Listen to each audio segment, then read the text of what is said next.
नमस्कार दोस्तों, स्वागत है आप सभी का हमारे YouTube क्लासेस में। तो देखते हैं आज हम लोग हिंदी में अपना पाठ 1 करने वाले हैं। इसके 7 क्वेश्चन हम लोग पिछले क्लासेस में कर चुके हैं और हमने पद्यांश भी किए हैं। तो आज हमारा 8वां क्वेश्चन है। तो चलिए हम लोग देखते हैं। आशा करते हैं कि आप लोगों ने पहले क्लासेस को भी अच्छे से पढ़ लिया होगा और याद कर लिया होगा। अगर ना किया हो तो आप लोग पिछले वीडियो को देखें और उनको याद करें। तो चलिए देखते हैं हमारे काव्य खंड का पाठ 1, जिस पाठ का नाम है सूरदास के पद और इसके कवि हैं सूरदास। तो इसका 8वां क्वेश्चन है, देखते हैं। 8वां क्वेश्चन है, गोपियों के अनुसार राजा का धर्म क्या होना चाहिए। तो दोस्तों हमारा क्वेश्चन है कि गोपियों ने राजा के धर्म के बारे में क्या कहा। उन्होंने क्या कहा कि राजा का धर्म कैसा होना चाहिए। तो चलिए देखते हैं। उत्तर लिखते हैं, गोपियों के अनुसार राजा का धर्म प्रजा के हित की रक्षा करना होना चाहिए। तो गोपियों के का कहना था कि राजा का धर्म सिर्फ प्रजा का हित हो उसकी रक्षा करना ही राजा का धर्म होना चाहिए। और यदि राजा ही अन्याय करेगा तो प्रजा किससे न्याय की आशा रखेगी। तो गोपियों ने कहा कि राजा का धर्म प्रजा के जो हित में हो, जो कार्य उसको करना चाहिए। तो यानी कि प्रजा के हित का सम्मान करना चाहिए या फिर रक्षा करनी चाहिए, यह राजा का धर्म है। और यदि राजा ही अन्याय करने लगे तो फिर प्रजा किसको सुनाएगी या फिर अपने अधिकारों को किससे मांगेगी।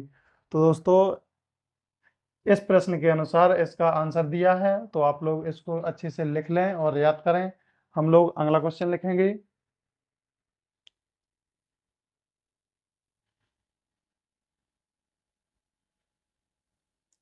तो चलिए दोस्तों अपना अगला क्वेश्चन देख लेते हैं।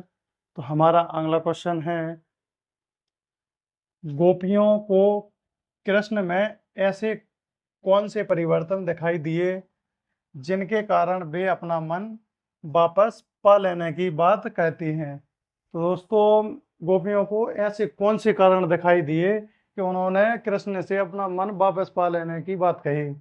तो देखते हैं गोपियों को, आंसर देखते हैं। गोपियों को कृष्ण में ऐसे अनेक परिवर्तन दिखाई दिए जिनके कारण वे अपना मन वापस लेना चाहती थी या फिर चाहती हैं। तो ऐसे अनेक कारण थे, जैसे कि उद्धव ने उन्हें उनके वापस ना आने का एक संदेश दिया कि वो वापस नहीं आएंगे तो उनसे बिछड़ना पड़ेगा। तो फिर इन्हें इनके मन में आया कि अब जब उनसे बिछड़ना ही है तो उनसे अपना मन वापस खींच लिया जाए। और एक संदेश यह भी पाया उन्होंने कि आप लोग प्रेम को छोड़कर योग की साधना करो। जैसे उन्होंने उद्धव के द्वारा योग का संदेश भेज दिया तथा प्रेम के स्थान पर योग करने को कहा। तो यह प्रमुख प्रमुख कारण थे जो उनको मन वापस लेने की सोच आई उनके मन में और उन्होंने अपने मन वापस लेने की बात कही। तो इसके आगे का नेक्स्ट क्वेश्चन देखेंगे।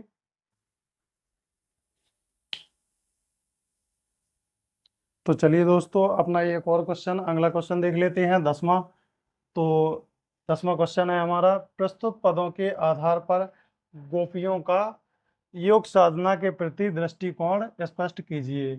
तो योग साधना के प्रति इनका दृष्टिकोण कैसा था यह बताना है हमको कि जिन इन पंक्तियों में गोपियों ने योग साधना के बारे में क्या समझा और उसके बारे में इनकी क्या धारणा थी, तो हमको यह बताना है।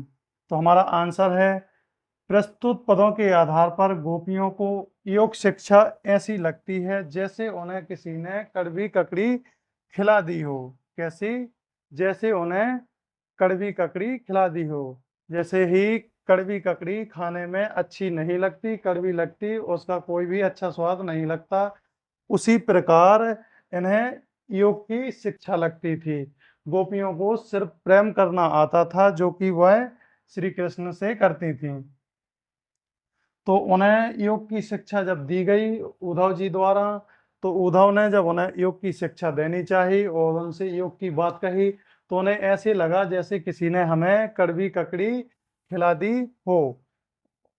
वह कहती हैं कि योग नामक पीड़ा इससे पहले ना कभी देखी थी और ना कभी सुनी थी।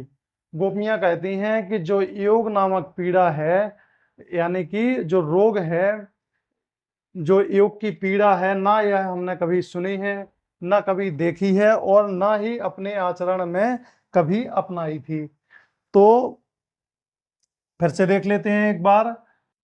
प्रस्तुत पदों के आधार पर गोपियों को योग शिक्षा ऐसी लगती है जैसे किसी ने कड़वी ककड़ी खिला दी हो, और वह कहती हैं कि योग नामक पीड़ा इससे पहले ना हमने कभी सुनी थी, ना कभी देखी थी और ना ही अपने आचरण में अपनाई थी। तो दोस्तों, इसके साथ ही हमारा पाठ खत्म होता है और 10 क्वेश्चन हम लोगों ने पाठ 1 के किए हैं। तो दोस्तों, इस पार्ट में हम लोग इतने ही क्वेश्चन आंसर करेंगे। इसके आगे हम पाठ 2 देखेंगे। तो दोस्तों, आज के लिए इतना ही। क्लास में बने रहने के लिए बहुत बहुत धन्यवाद आपका।